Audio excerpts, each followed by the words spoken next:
Buenas tardes, hoy le vengo a presentar la materia de taller de probabilidad estadística. Mi nombre es Oliver Antonio Israel y es mi trabajo independiente, que es mi proyecto.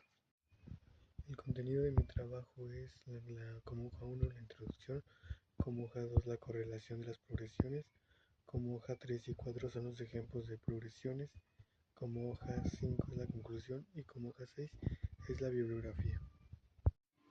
En la introducción tenemos que, entre números, tablas y gráficos, se encuentra una historia que espera ser contada.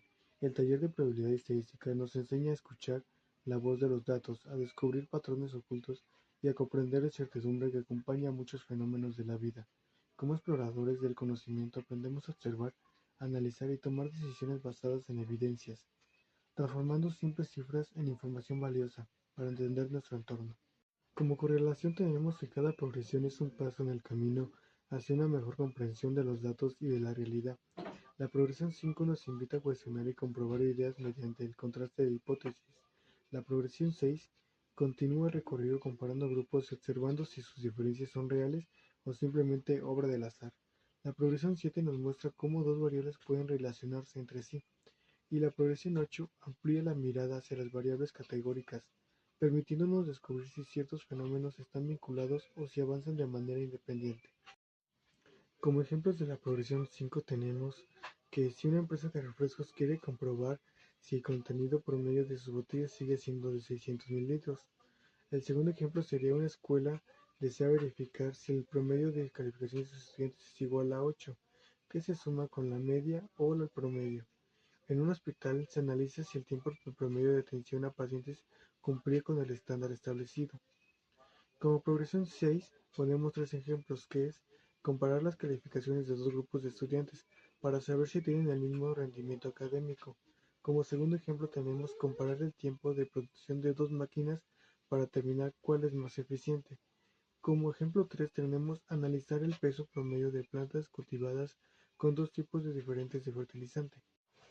Como progresión 7 y 8 tenemos que en la progresión 7 el primer ejemplo es relacionar las horas de estudio con las calificaciones obtenidas por los estudiantes, analizar la relación entre la temperatura y el consumo de energía eléctrica en una comunidad, y como ejemplo 3 tenemos estudiar la relación entre la inversión en publicidad y las ventas de una empresa.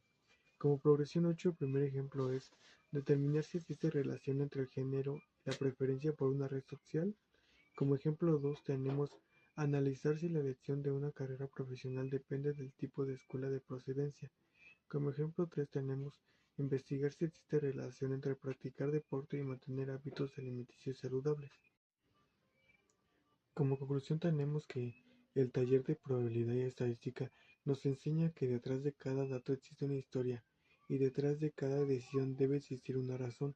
A través de sus progresiones aprendemos a cuestionar, comparar, relacionar e interpretar información de manera crítica y responsable. Más que una colección de fórmulas, la estadística es una forma de comprender el mundo, de encontrar sentido en la información y de construir conocimientos que nos permiten actuar con mayor seguridad y confianza.